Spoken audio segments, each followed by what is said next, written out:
A black pilot shows up for her scheduled flight, ready to guide hundreds safely through the skies, but when she tries to enter the cockpit, she's blocked. A senior captain refuses to believe she belongs there. Moments later, the airline is forced to ground its entire fleet. What she reveals next will shake the entire industry and expose secrets they tried to bury. Stay with me, this is a story you need to hear. Before we dive in, let us know where in the world you're watching from, and if this story hits home, don't forget to subscribe for more like it. It all started on what should have been just another flight. They said her name was Imani Rhodes, but long before they ever read it off a roster or printed it on a badge, it lived in the marrow of a dream her grandmother carried north from Georgia, tucked beside the hymnals and handkerchiefs in a battered suitcase that smelled of lavender and sweat. Imani came from nothing that America would count as wealth, but she was born into something richer, a line of women who stood straight even when bent by history. And she, child of skies and shadows, knew from the moment she saw the belly of a jet eclipse the moon above her neighborhood in East Baltimore that she would fly. Not ride. Not serve. Fly. Her grandmother called those planes iron birds of God, and Imani believed it. Believed it enough to sit with math books while sirens screamed outside, to spend summers building cardboard cockpits from discarded appliance boxes, to wait tables until her feet blistered, then study the aerodynamics of lift until her eyes did the same. But America has never been fond of black girls with audacity, especially the kind that dreams itself into places traditionally reserved for white uniforms and colder skin. The Flight Academy, soulless as a strip mall but heavy with unspoken rules, tolerated her presence, but only just. She was one of few. The only one who wore her hair natural and her shame was nowhere on her face. And that made her dangerous. She met mentors along the way. One, a wiry Cuban-American named Esteban Velez, taught her to see through turbulence the way jazz musicians feel through noise, with instinct. The sky doesn't care what you look like, he said. But the tower might. So stay sharp. She took that advice like communion. By the time she landed her first commercial assignment with Meridian Air, a second-tier airline trying to brand itself as first class, she had logged more flight hours than half the junior captains on the roster. But experience doesn't always matter in America. Not when your very presence is interpreted as a threat, a political act, an offense against the natural order. Imani arrived at the terminal early that morning, walking with the assured gait of someone who knew what the inside of a storm looked like and how to land through it. Her uniform is crisp. Her logbook is immaculate. The crew manifest listed her as first officer on Flight 728 to Kansas City. And yet, when she arrived at the gate and approached the aircraft, something in the air changed, an almost imperceptible shift, like the hush before a sermon. Captain Richard Slade, a silver-haired veteran whose mind flew no further than the civil rights era he'd long stopped acknowledging, was already seated in the cockpit. He didn't look up when she stepped in. "I'm here to begin pre-flight," she said. He turned, eyes scanning her not like a colleague, but like a miscalculation. "This isn't your bird," he said flatly. Imani blinked. "I'm assigned here. Flight 728. Rhodes. First officer."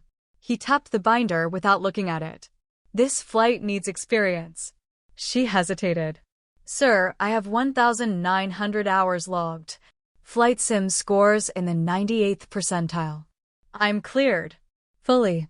He turned to face her fully now, and what she saw wasn't surprise or disagreement. It was certainty. "You're not ready," he said, each word clipped, surgical. "And frankly, I don't need distractions up here. HR can reassign you." Imani felt her jaw tighten. But she had been trained for this, trained not just in flight, but in silence.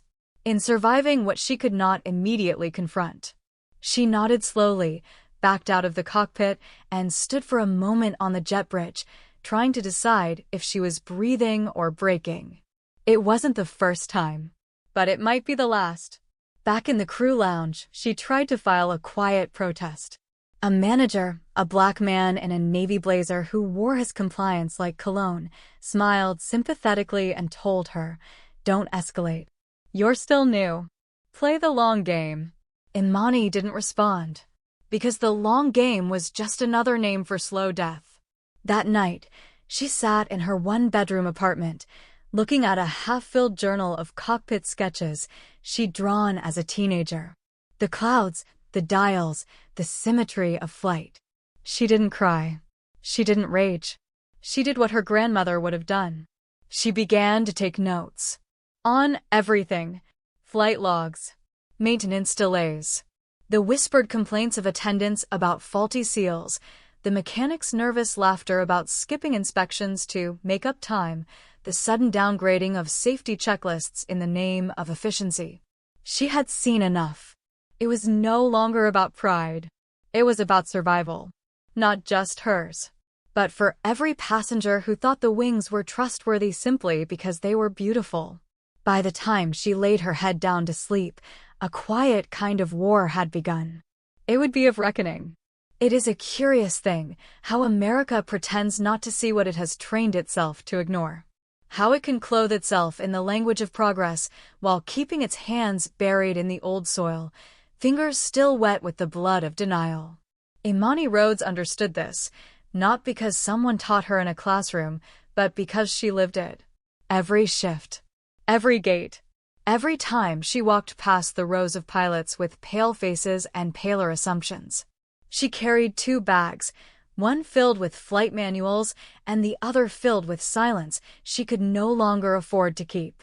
In the weeks that followed her ejection from the cockpit, Meridian Air wrapped itself tighter in its illusion of order. To the public, it was a company of shiny brochures and smiling gate agents. Internally, it was something else, a space humming with tension, where protocol was used as both shield and blade, where the rules changed depending on who was reading them and to whom. Imani kept flying on smaller routes, with captains who offered her practice politeness, but kept their conversations clipped, mechanical. She logged her hours, double-checked every line in the flight plan, and made sure no one had to look for her mistakes because there were none to find. And still, it was not enough. Her performance reviews used vague language, needs to improve communication, occasionally too insistent, might benefit from more deference to authority.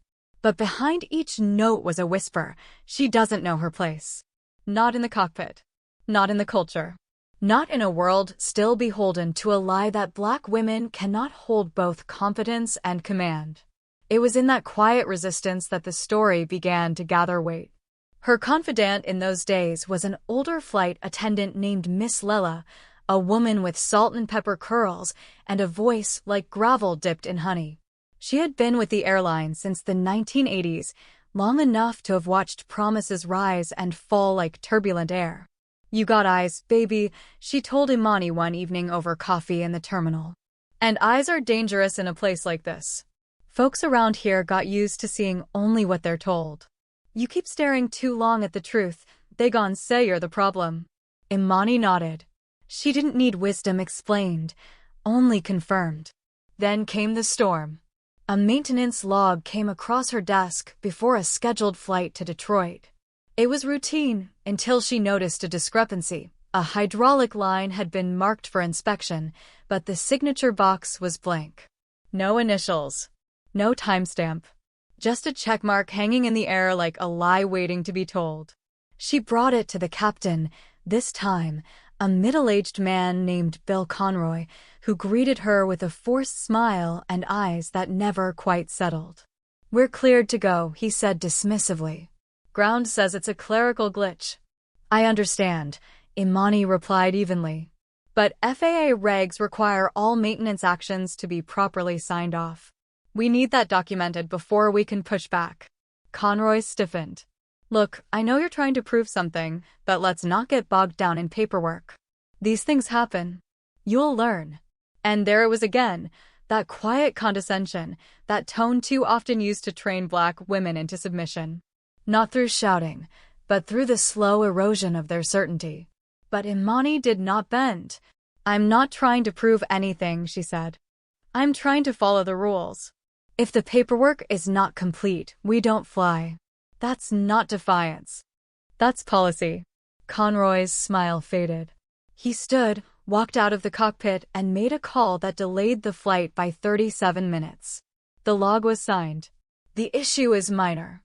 But by the time they landed in Detroit, Imani's name was already being passed around like a cautionary tale. She's difficult. She asks too many questions. She's disruptive. Disruptive. It was the new way of saying dangerous things. The HR email came 2 days later. A routine conversation to clear the air about team cohesion.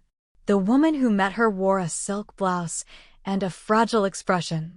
She asked polite questions laced with implication. Do you feel you're adjusting well? Do you think you might be reading into things? Has anyone ever told you that tone can sometimes affect how you're received? Imani sat still, every muscle controlled. This isn't about tone, she said. It's about safety.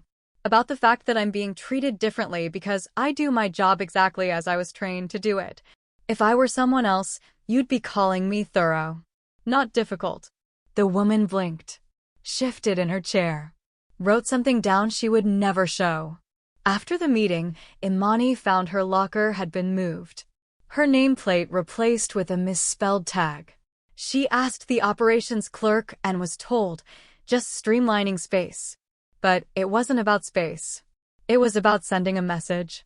And the message was clear. Know your role. Stay in your lane. And if you dare step outside the lines we drew before you were born, we will make the air thin for you. But what they didn't know, what they never bothered to ask, was that Imani had grown up breathing thin air. She had learned how to find oxygen in rooms where it had long been choked out. She knew how to fly through pressure. So she went back to her apartment and pulled out a folder. Inside, copies of the log discrepancy. Notes from mechanics who whispered about skipped inspections. Messages from attendants warning of recurring faults in the lighting systems. A pattern was forming, and patterns are proof when words alone are dismissed. She emailed a contact at the FAA, a man who had once given a lecture at her flight school, who had told her to always remember, regulations are written in the blood of past failures. Follow them like the gospel. And when she clicked send, something shifted. Because now, this was no longer just about one woman being denied a cockpit. It was about a culture that would rather risk a plane than face a mirror. And the reckoning was only beginning. You do not truly understand a nation until you have witnessed how it treats those who dare to speak. Not how it rewards them when they are proven right, if that day ever comes, but how it disciplines them in the silence before anyone is listening. For Imani Rhodes, the silence had grown heavy. Not the kind of silence that comforts or restores, but the kind that stifles. The kind that follows you down sterile airport corridors, hums behind conversations that stop when you enter the room, lingers in every withheld nod, every missing email, every empty glance. After the FAA received her report, she heard nothing for 2 weeks. No acknowledgement. No thank you. No confirmation. Just absence. But absence, Imani had come to understand, was its own kind of answer. She kept flying, of course. Flight schedules don't stop for principle. And for a Black woman in aviation, survival is often found in routine, precision, professionalism, poise. But even in that performance, something had shifted. Her roster began thinning.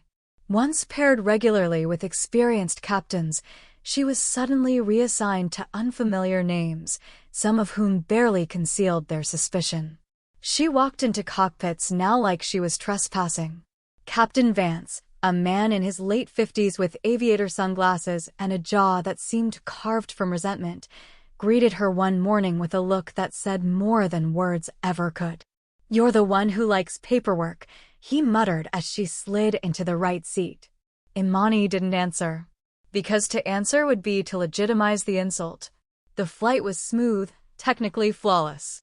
But when she offered a checklist correction mid-flight, Vance didn't respond. Just flipped the switch himself, then keyed the mic to air traffic control like she hadn't spoken. The silence became a weapon, and silence wielded by power is louder than any voice. She began documenting every flight. Not just safety issues now, but interactions. Microaggressions. Hostility disguised as hierarchy. Not because she wanted to keep score, but because the truth in this country must always come with a receipt. A black woman's word without proof is still treated like smoke, impressionable, easily waved away. Then, one morning, it escalated. She arrived at the gate for a flight to Dallas. Weather was clear. Aircraft prepped. Passengers already boarding. She greeted the gate crew, passed the ground team, and made her way up the jet bridge. But at the cockpit door stood Captain Harlan Strick, arms crossed. "Where do you think you're going?" he asked. Imani blinked. "I'm assigned to this flight. Rhodes." "First officer." "You're not flying with me," he replied flatly. "Excuse me, you're not getting into that cockpit. Not today." There was no mask, no subtlety, not even the pretense of professionalism. She held her ground. "I'm fully cleared. The crew list is confirmed. If there's a problem, we can speak to ops." Strick sneered. "You want to call ops? Go ahead. But I'll tell them this. You're a liability. And I don't fly with liabilities." And then he stepped inside and shut the door. Passengers watched from the windows, confused. The flight attendants whispered behind service carts. A gate agent radioed the operations desk. But no one opened that door again. The captain had made his choice, and the system, as it often does, allowed him to act with impunity because he wrapped his prejudice in the language of authority. Imani stood on the jet bridge, motionless. She had trained through storms. She had memorized emergency protocols, flown through downdrafts, rerouted during mid-air malfunctions, but this was something else. There is no checklist for when a man uses the cockpit door as a wall to keep you out of your own future. They reassigned her. Quietly. Like a stain they didn't want on the uniform. Later that day, HR called again. This time their tone was cooler. They said they'd received conflicting reports. Said she was developing a reputation for being difficult. Said they would evaluate future assignments pending internal review. She hung up and sat in her car in the airport garage, keys still in hand, staring out at the metal tangle of runways stretching into the horizon. And she wondered how many other women had been forced to fly while dragging the weight of someone else's discomfort. How many black professionals had been punished for refusing to shrink into palatable versions of themselves? At home, she opened her laptop. Checked her FAA complaint, still listed as under review. No updates. The phone rang. It was Miss Lela. "They're circling you now," she said. "You see it?" "I see it," Imani replied. "Good. That means you're getting close to something real." Imani exhaled. Because here was the truth. She was not being targeted because she had done something wrong. She was being targeted because she had done something right in a system built to reward silence and punish scrutiny. Because the cockpit wasn't the only space she was being denied, it was trust, dignity, belonging. But she had not come this far to be quiet. So she opened a blank document. She began to write names, dates, incidents, not just for herself, but for the record. Because every flight now carries more than passengers. It carried history, and history would have to reckon with her. You reach a point in any struggle for dignity when you stop asking for the world to see you and start preparing for the world to confront itself. That point had come for Imani Rhodes. She no longer wandered through terminals hoping someone would do the right thing. No, now she moved with a different kind of stillness, the kind that knows storms don't ask permission to come. They arrive, and they change the landscape. It was late autumn when the shift began to harden into action. The mornings came colder. The faces in the break room are colder still. They didn't speak to her much anymore, not unless absolutely necessary. Not long after the rumors began to spread, Imani was working with the FAA. She had concerns. She had an agenda. Yes, she did. The truth. The safety of the lives sealed inside every pressurized tube of metal that flew between cities like an afterthought. And yes, it had become personal. Not because she was angry, but because no one who sees a crack in the wing stays silent and sleeps well. She had collected enough. Logs that were never signed. Reports that vanished. Maintenance crews who whispered that upper management had told them to be flexible about certain inspection intervals. One of them, a thin young brother from Pittsburgh with a tired look in his eye, finally handed her something, a photo on his phone of a checklist with entire sections skipped, dated the week before. They said we'd catch it in the next round, he murmured, but if the next round never comes? Imani didn't answer. She just nodded. She had stopped thanking people for telling the truth. It wasn't a favor. It was their responsibility. At the same time, the retaliation intensified. They pulled her from a flight rotation at the last minute and never gave a reason. They reassigned her routes to inconvenient layovers, pairing her with junior pilots barely out of training, forcing her to carry the burden of flights without the authority of command. They removed her from a mentorship initiative she had helped build, claiming new priorities had emerged. And through it all, they smiled. They smiled like nothing was wrong. Because that is how institutional cruelty works in America. It never screams. It whispers. It lets you walk into the room while it pulls the floor out from under your feet. But perhaps the most insidious of all came one morning as she arrived at her assigned aircraft, flight papers in hand. The ground crew was already shuffling about. The sky hung low, overcast. And then she saw it. A captain's name on the log sheet she hadn't seen in months, Strick. The same man who had once blocked the cockpit door and told her she didn't belong. She paused. She could have turned around, filed a protest, demanded a reassignment. But something in her said, not this time. She stepped aboard. Didn't think they'd send you back, Strick said, without looking up. She offered nothing. No smile. No rebuttal. Just sat. Opened the checklist. The process began. The flight itself was uneventful. They climbed over Missouri, then into the cold blue beyond. But every moment was sharp with tension. Strick kept correcting her unnecessarily, questioned minor readings, rolled his eyes when she pointed out a slight misalignment in the navigational readout. He wasn't trying to fly. He was trying to provoke. At cruising altitude, he turned toward her. You're not the first to try the stunt, he said low. Whistleblowers come and go. They always think they're gonna change something. You'll see. Nobody cares about your little theories. The FAA's just going to file it away like they always do.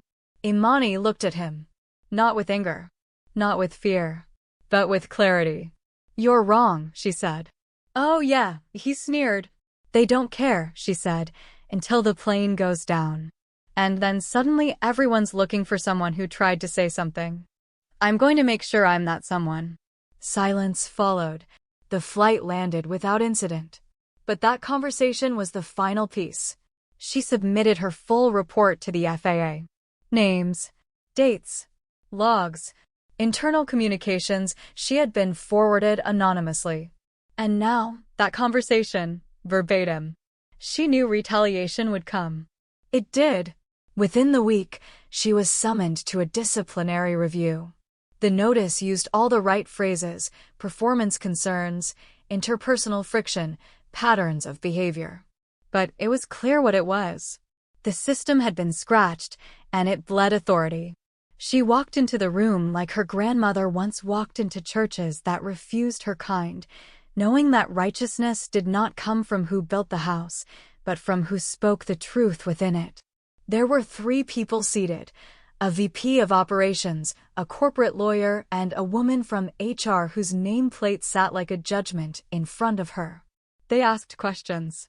But none of them were about safety. All of them were about attitude, tone, motives. She answered carefully, but not apologetically. I care about the lives on that plane, she said. If that bothers you more than the fact that we're ignoring broken parts, then this is not about policy. It's about power. They scribbled notes. dismissed her with a "we'll be in touch." When she left the room, the hallway felt colder than it should have. Not because of the air, but because of history. Because this was the same hallway her ancestors walked when they were told their protests were too loud, their marches too disruptive, their dreams too soon. But Imani Rhodes was not leaving. Not yet. The reckoning was building now, not just around her, but through her. And America, in all its fragile glory, would have to choose whether it would keep pretending the plane was fine, or listen to the woman trying to keep it from falling out of the sky. There comes a time when the lie becomes too heavy for even the liars to carry. When the illusion begins to sweat and the corners of the polished floorboards curl back to reveal the rot beneath. This was that time. And Imani Rhodes was no longer whispering into the void. The void was answering back. News had begun to leak. Not from her, but from all the other mouths that had been watching in silence, waiting for someone else to take the first step across the burning threshold. A mechanic sent an anonymous email to a reporter. A flight attendant filed a union grievance. A young pilot, white and soft-spoken, recorded a maintenance supervisor telling him to sign off quickly or get reassigned. The cracks in the dam became rivulets. And rivulets, as we know, make rivers. Imani didn't gloat. She didn't need to. Because truth doesn't need applause. It just needs daylight. But daylight in America is never evenly cast. Some places remain dim on purpose. And when a black woman walks into a room with proof in one hand and her dignity in the other, the room doesn't always welcome her, it braces. She was still under review. Suspended from active flight duty. Pending further investigation, they said, though she knew exactly what they were investigating, how much she knew, who she had told, and whether she could be silenced.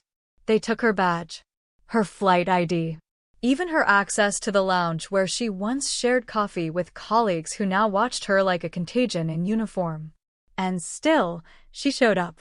Not because she had a shift, but because presence, in a space that would rather you vanish, is its own form of protest.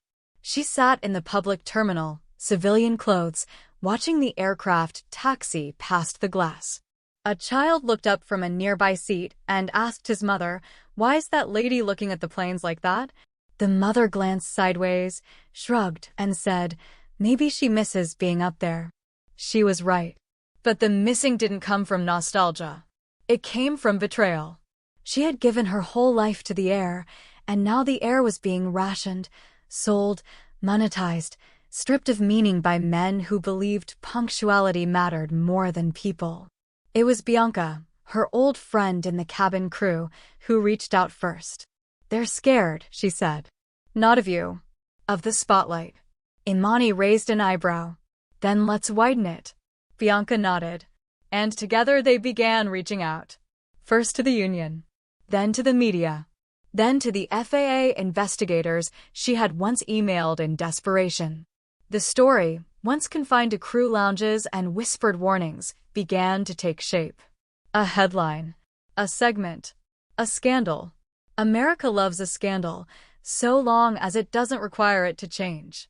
But this one began to stretch across the headlines like a crack in a windshield. Passengers started asking questions. Shareholders took notice. The airline issued a statement. "Safety is our highest priority. We are cooperating fully." But Imani had seen what cooperation meant. She had lived it. She had sat in cockpits where voices like hers were dismissed not for what they said, but for who said them. Where concerns became insubordination. Where diligence became difficult. Where being right too early was treated like being wrong.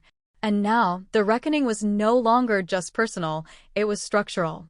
At home, she began preparing for what might come next. Not a victory. No, she knew better than that. What comes next, when you tell the truth in a room full of secrets, is fire. They would call her divisive, unprofessional, angry, ungrateful. Because to be a black woman with standards in America is to be accused of arrogance every time you ask for equality. She drafted a letter, open, unapologetic, clear. She sent it to the union, the FAA, and the press. She signed her name in full. Not hiding, not negotiating.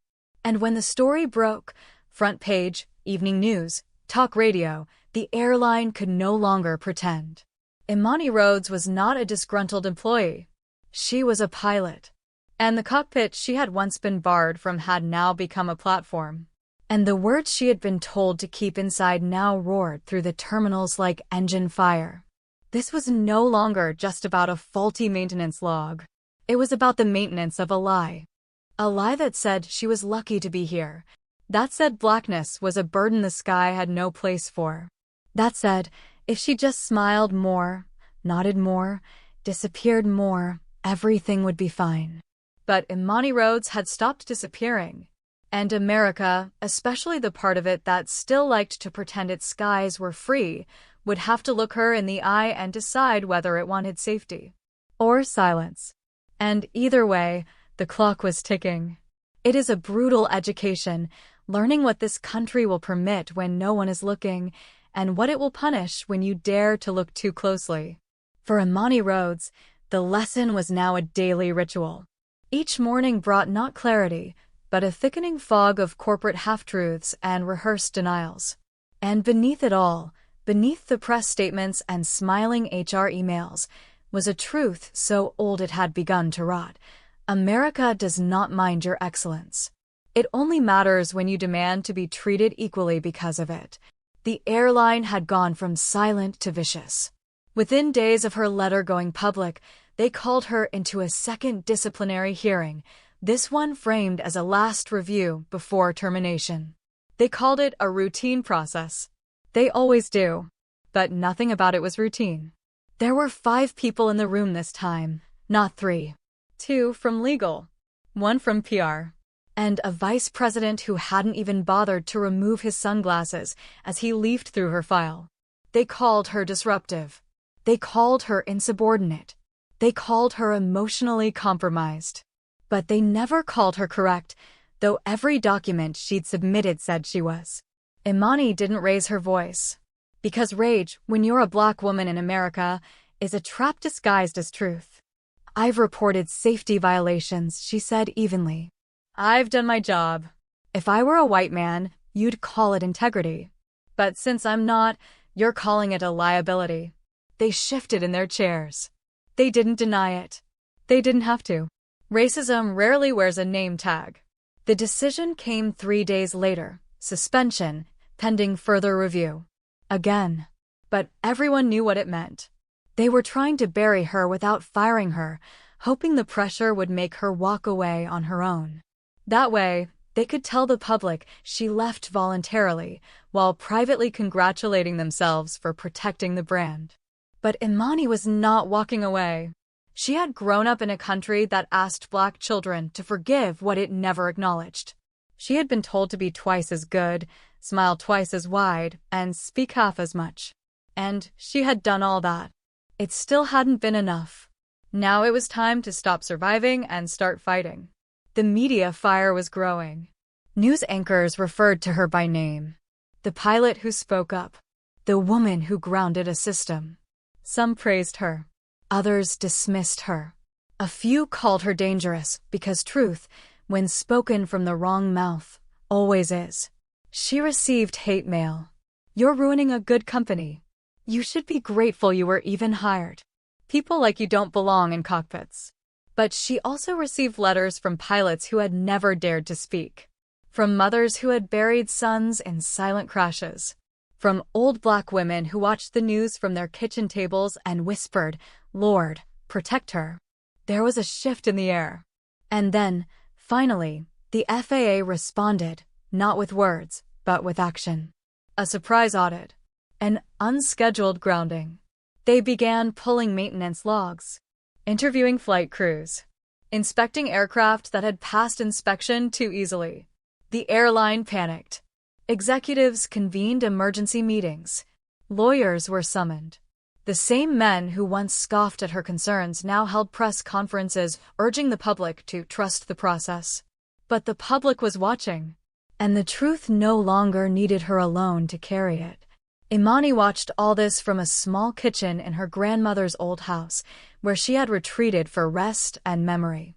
The linoleum floors, the sun-faded curtains, the photographs of ancestors who had never flown but always dreamed. Her grandmother, now long gone, had once told her, "You can't fly unless you know where you're standing. And you can't stand unless you know who's holding you up." Imani looked around and saw them all. The generation that couldn't vote. The generation that couldn't sit in the front of the bus. The generation that couldn't own property in certain neighborhoods. And now her. She wasn't special. She was next. The airline reached out, finally, with a settlement offer. Money. Silence. No admission of wrongdoing. A clean break. But she said no, because she wasn't just fighting for herself. She was fighting for the next woman who would walk into a cockpit and be told she didn't belong, not by the law, but by a look. And for the elderly black man who boards a plane and wonders if the wings were signed off in haste. And for the white woman with 3 children who assumes the safety briefing is just formality, but doesn't know the margins are shrinking because someone in an office values speed over survival. This was not about her career anymore. This was about the soul of a machine. And in America, machines, be they airplanes or institutions, do not fix themselves. They must be exposed. They must be broken open. And they must be rebuilt by those bold enough to say, "This is not working. And I will not let you pretend it is." The next flight she boarded would not be as a pilot, but it would carry her testimony, her name, her fight. And though they had tried to ground her, Imani Rhodes had already taken off. By the time the snow came, the masks had begun to crack. Not the paper-thin ones worn by men at press conferences, but the deeper ones, woven into the marble of boardrooms and stitched into the uniforms of men who had never learned to speak without commanding. The storm wasn't a metaphor anymore. It was real. Planes were grounded. Shareholders were spooked. The news cycle refused to move on. And Imani Rhodes, the woman they tried to erase with bureaucracy and polite threats, was still standing. There was something poetic about that, how a woman born into a country that measured her worth by her silence had found power in her voice. But it was more than poetry. It was a prophecy. The kind that rattles not just windows, but institutions. Because the thing about America, especially for those of us who have loved it and survived it, is that it will ignore a fire until the smoke drifts through the front door. The FAA had opened its formal inquiry, but what followed was not the swift hammer of justice. It never is. It was slow, bureaucratic, stitched with backroom meetings and lawyerly detours. The airline brought in consultants, the kind with polished shoes and phrases like narrative control. They fired a few low-level managers. They issued memos about renewed commitments to safety, but they never said her name. And in not saying her name, they told the truth. They were not interested in healing. They were interested in surviving. Meanwhile, retaliation changed its face. No longer bold or brash. Now it came dressed in decency. Invitations to panels rescinded due to scheduling conflict. Emails that once began with "Dear Captain Rhodes" now read only "To whom it may concern." Imani had become radioactive. Not because she had lied, but because she hadn't. That's the cruel irony of telling the truth in a system built on pretense. The moment you name the thing, the system turns on you. Not because you're wrong, but because you're right too early. She kept flying, figuratively now. Speaking at community centers. Writing op-eds. Answering every parent who reached out and said, "Thank you for protecting my child," and every young woman who whispered, "I want to be a pilot, too." But she was tired. Not the kind of tired you sleep off. The kind that lodges itself in your bones when you're constantly asked to prove your humanity to people who think professionalism is the opposite of blackness. And still, the stakes rose. The audit uncovered damning truths, falsified records, delayed repairs, an email from a regional VP urging crews to bend compliance if needed. And suddenly, the story could no longer be buried under policy language and corporate spin. Congress called a hearing. And they called her. Imani walked into the chamber not as a martyr, but as a witness. Dressed in navy blue, hands steady, voice sure. Not because she wasn't afraid, but because she had been afraid for so long. Fear had become part of her skin. They asked her questions. Some fair. Some are cruelly framed. A senator from Texas leaned in and said, "Don't you think your actions jeopardized the reputation of an American business?" She looked him in the eye. If that reputation depended on silence while lives were at risk, then yes, I jeopardized it. And I'd do it again. He didn't ask another question. That moment made the evening news. But what didn't make the broadcast were the murmurs from the gallery. The quiet clapping from airline families. The janitor who whispered thank you as she walked out. The consequences rippled. Executives stepped down. A new board was installed. And suddenly, safety wasn't just a line in a brochure, it was law. But change came with a price. Imani was still blacklisted. Other airlines hesitated. Too political, one recruiter said. Brings too much attention, said another. She smiled, bittersweet. Because this is what the system does. It punishes the truth not with bullets, but with closed doors and erased names. But she had one weapon left. Time. Because while corporations think in quarters, people think in generations. And she was already speaking to the next one. Every classroom she visited, every interview she gave, every child who drew a picture of a pilot and made her brown, it was all part of the counter-narrative. A quiet, righteous fire. America's institutions were still slow, still reluctant, still terrified of reckoning with their reflection. But America's people, they were listening. Especially those over 65. Those who had seen the country bend and twist, but never quite break. Those who remembered buses and lunch counters and funerals with no headlines. Those who saw in Imani something familiar, the cost of dignity, the price of refusal. And to them, she said this. I don't need your pity. I need your memory. Tell your children what it costs to board a plane and feel unseen. Tell them how the sky belongs to all of us, not just the ones who were told they belonged. And with that, she walked out of the hearing, head high. They hadn't given her wings. She had built them herself. And now she was showing others how to fly. It ends not with a bang, but with a breath, deep, steady, and hard-earned. Not the kind of ending you find in books written to comfort the privileged. No. This was an ending stitched with weariness and truth, with the knowledge that justice, in America, arrives not like a sunrise, but like a verdict dragged across broken glass. By now, the news cycles had cooled. The headlines had shifted to newer outrages, fresher blood. And yet, beneath the hum of everyday life, something had changed. Something fundamental. Not loud, not theatrical, but permanent. Imani Rhodes still hadn't been rehired. Not at her former airline. Not at any of the others. The industry, ever careful with its image, had labeled her controversial. A polite way to say unwelcome. But Imani knew better than to wait for invitations from the same rooms that once slammed the door in her face. She no longer asked to be let in. She was building something of her own. It started small.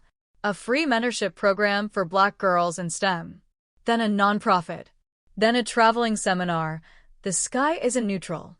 She spoke at community centers, aviation schools, and veterans' halls, crowded rooms filled with the curious, the disillusioned, the forgotten. Rooms full of old men who remembered the Tuskegee Airmen and old women who had stitched uniforms for wars they couldn't fight in. They listened closely, not because she was polished, but because she was honest. We don't inherit dignity, she told them. We construct it. Out of what's left behind when the world tells us to disappear. She told them about the cockpit. About being denied entry. About speaking out. About watching the world pretend not to hear until it had no choice. And she told them this. The problem was never just the planes. It was the people who believed the sky belonged to them alone. After one event in Alabama, An elderly man in a wheelchair rolled up and said, "I marched in '65. I thought we'd be past this by now." She smiled, but it didn't reach her eyes. "So did my grandmother," she said. "But we don't get to stop marching. Not in this country." Her movement gained traction. Media began referring to her less as whistleblower and more as advocate. But she resisted the labels. She didn't want sainthood. She wanted structural change, accountability, and a future where Black children didn't have to break the sound barrier just to be seen. The airline, her former employer, was still flying, though its reputation never fully recovered. New leadership was installed. A few reforms were pushed through. Diversity panels, safety pledges. But the rot in the foundation still lingered, faint but unmistakable. A new paint job on a crooked house. They sent her a letter one day, a formal invitation to consult on internal culture, to help them turn the page. She read it once, folded it in half, and dropped it in the trash. Let them fix the mess without her applause. Let them taste what it means to clean a wound they refused to admit. Her victory had never been their approval. It was in the girls who now carried flight manuals in their backpacks. The young man emailed her after a lecture and said, "I didn't know I was allowed to speak like that." In the union meetings where her name came up as a precedent. One day, she received a letter, handwritten, careful cursive, from a woman in her 70s. A retired flight attendant who had worked from the 1970s into the early 2000s. It read, "I watched you on the news. I listened. And I wept. We carried things in silence for decades, watching them treat us like ghosts. Thank you for refusing to be one." Imani kept that letter in her coat pocket, not as comfort, but as armor, because the fight was far from over. She knew the next storm was always forming somewhere beyond the horizon. She knew the system would wait for people to forget, to quiet down, to grow tired. But she also knew there was a different kind of memory, a living one, held in the bones of elders, in the backs of churches, in the hands of grandchildren who had learned early how to read silence. To the 65-year-olds who'd lived through Birmingham, through Watts, through Reagan and redlining and Rodney King, Imani was not new. It was the same song with a different key. She was a reminder that the American sky had never been neutral. It had always chosen who to lift and who to drop. But now she was teaching others how to build wings from ground zero. And for once, the wind was beginning to shift.